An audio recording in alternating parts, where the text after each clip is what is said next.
Audience exclusive.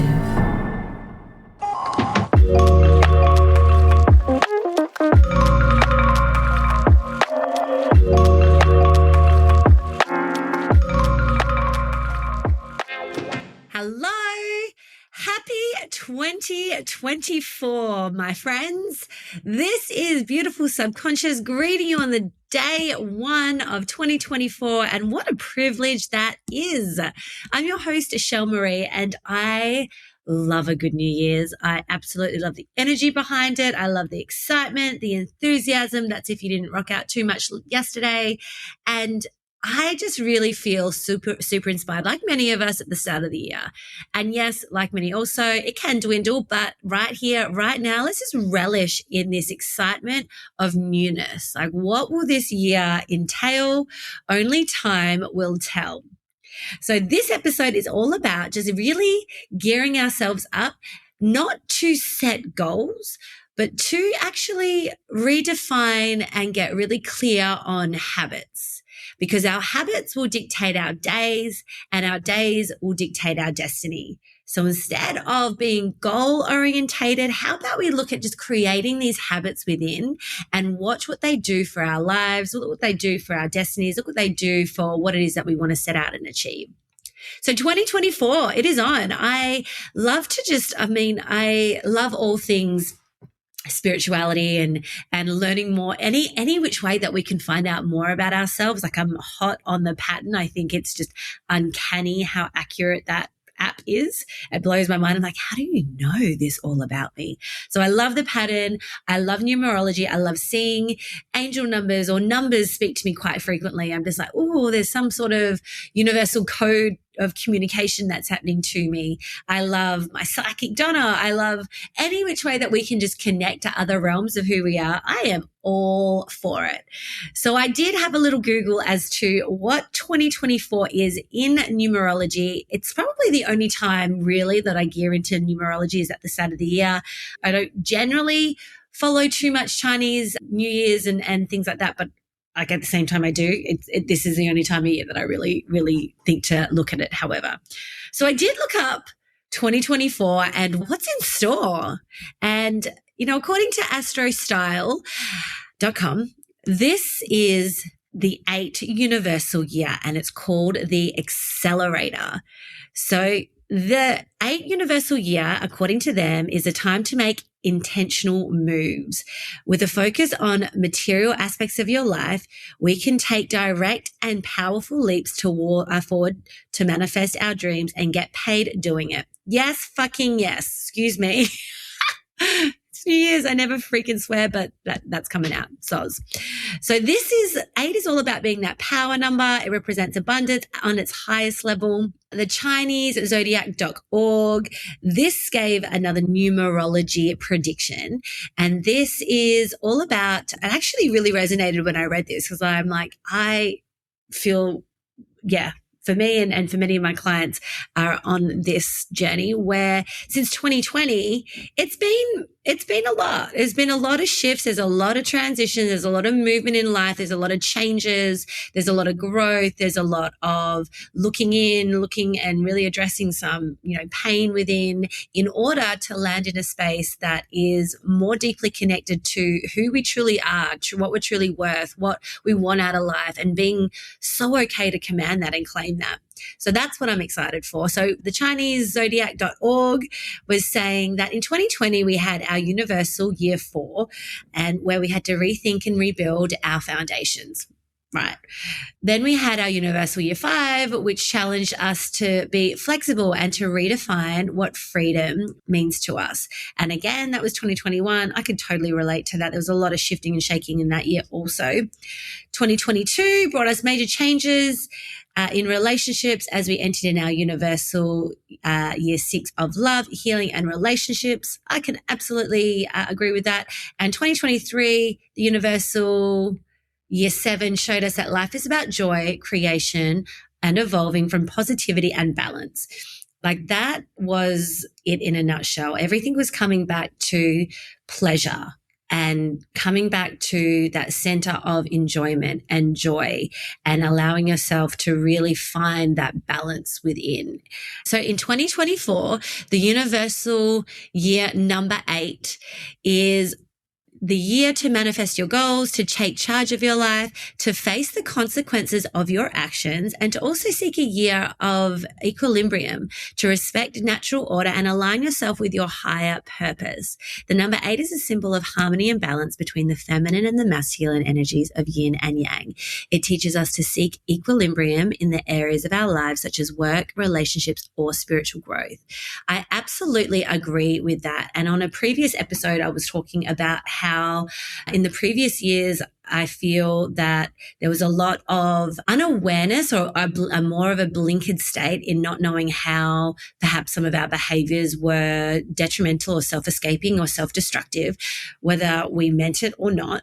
And then the pendulum swung back into doing some serious work within and understanding, okay, why am I behaving that way? Why are those reactions here?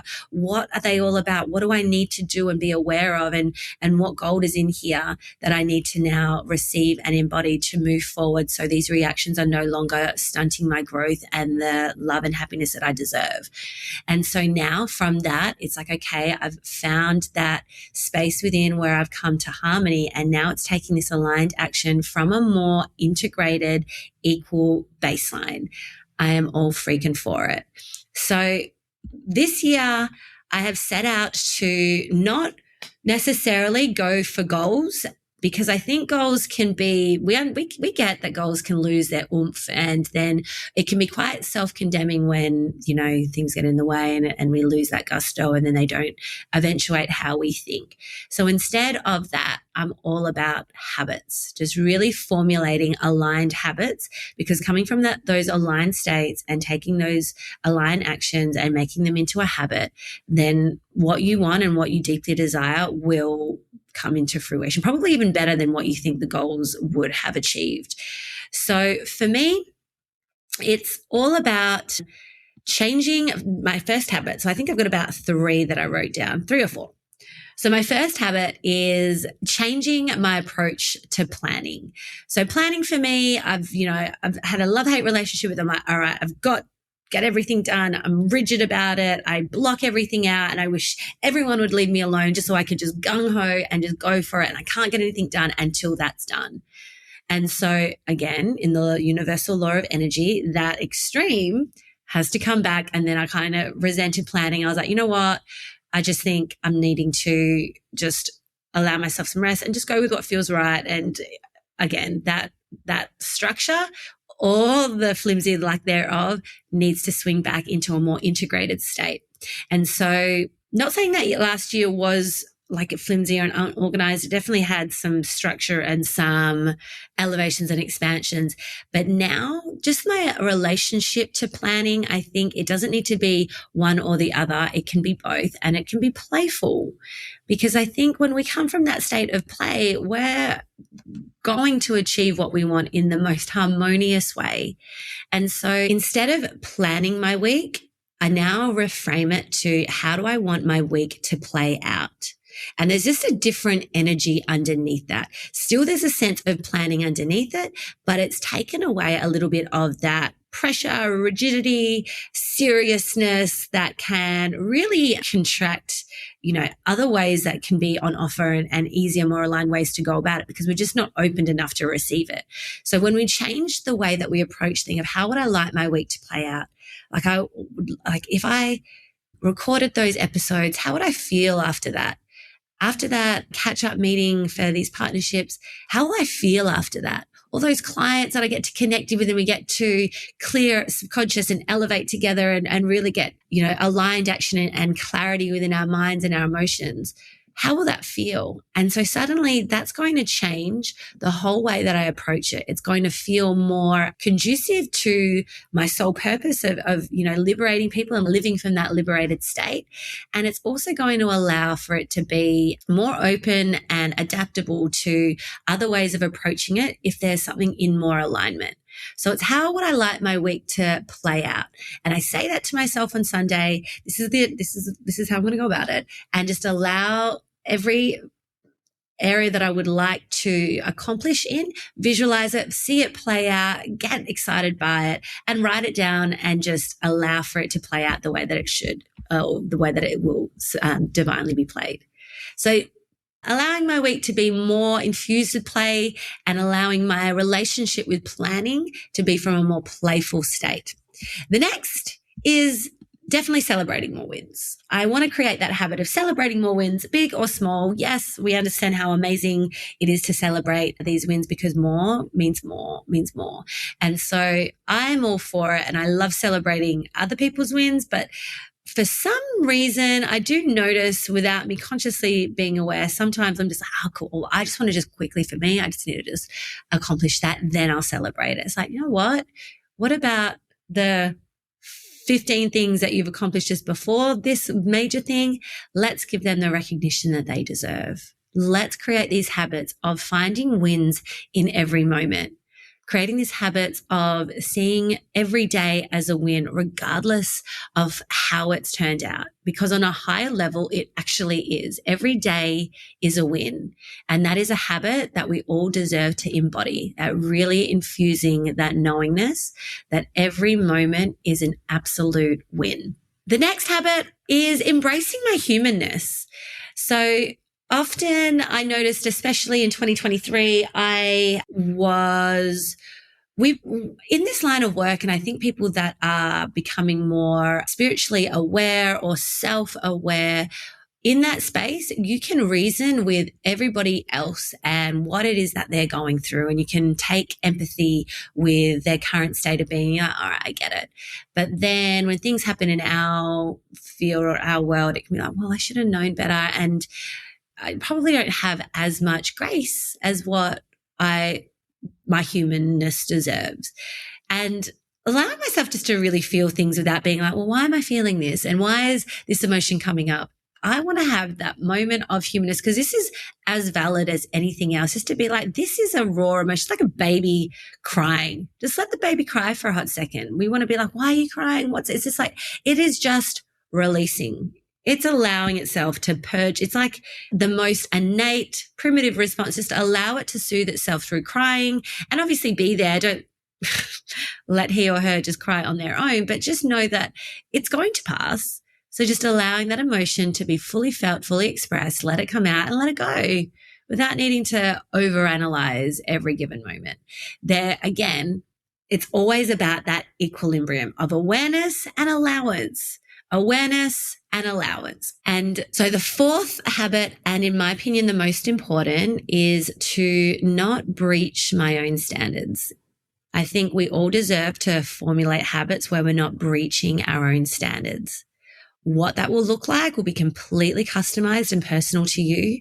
But for me, I've got in mind how I show up in what I call in for myself professionally, and not wanting to play small. And the standards, not breaching my standards in relationships, and just upholding what my heart desires and what I deserve and what we all deserve, and holding the faith and the hope and the trust and the patience to allow for that to happen, instead of trying to control and then, allow some behaviors or just some things where, intuitively you're just like, that's exactly what I'm actually talking about. More intuition, like not breaching my standards, not breaching the intuition. Like sometimes I think we can hear things and then the head might not be ready to hear it at that time, and that's okay. But it's like really fine tuning that awareness around your intuition and not allowing yourself to drop below the line is what one of my beautiful mentors says. Whether it's the way that you talk about situations, is that above the line or is that below the line? Is it really from an empowered state? Or are you feeling like, hey, that's like a below level comment?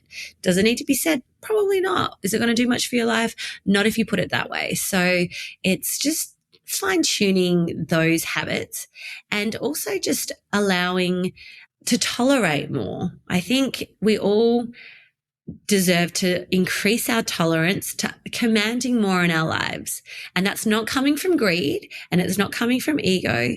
It's like, hey, what if we all just dialed up the tolerance of what we command from ourselves?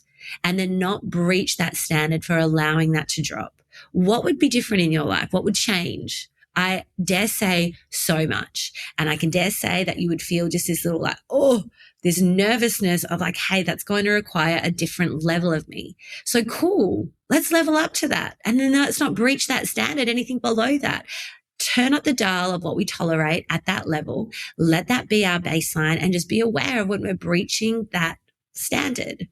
That's what I want. We all deserve to not minimize what we are here to have and here to be and here to achieve. And let's turn up the dial of our tolerance to greatness, because we all deserve greatness. So this year, there's going to be some changes for sure. There's going to be different offerings. I'm going to dial that right up. I can't wait to share with you what that will be. In the meantime, jump on board the $111 initial consultant session, because it will not last for much longer.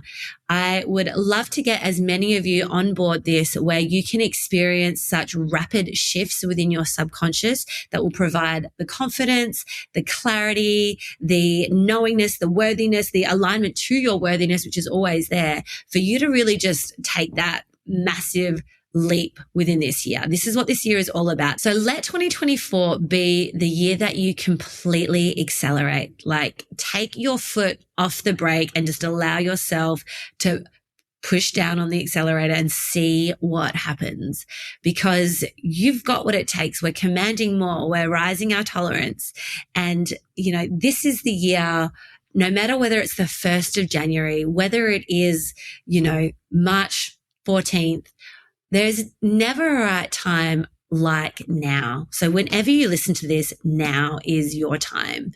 You deserve that for yourself. You deserve that for your future. You deserve that for your family, your friends, your loved ones. So don't think that there's going to be a more relevant time like now. You deserve this for yourself. And I am so excited to support you through this, through clearing your BS, your beautiful subconscious, to align you to what it is that you deserve. So thank you for jumping on. I am so grateful to share this space with you. I will see you again next week, or be in your ears next week. And until then, enjoy the first week of 2024 and let this year be everything that you deserve. Mwah.